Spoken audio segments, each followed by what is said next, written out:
Hello guys, welcome back to our channel. In this video, I will explain to you why your Duolingo app icon changed. So you can see right here that our Duolingo app has this owl that is kind of sick. This owl also have a snot.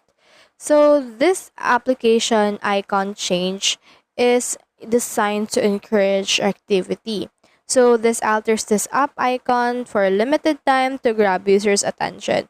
So as you can see, the funny thing on the actual owl plays encourages activity and humor, and it actually shows you that this distorted Duolingo owl is piquing your curiosity and it motivates your user to engage with your language lesson.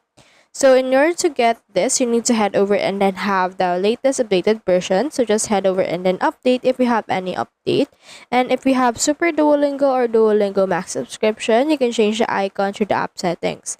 So let's open right here our Duolingo.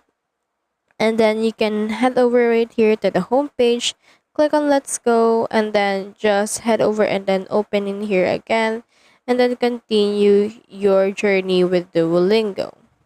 So just head over and then make sure to start your review and anything else.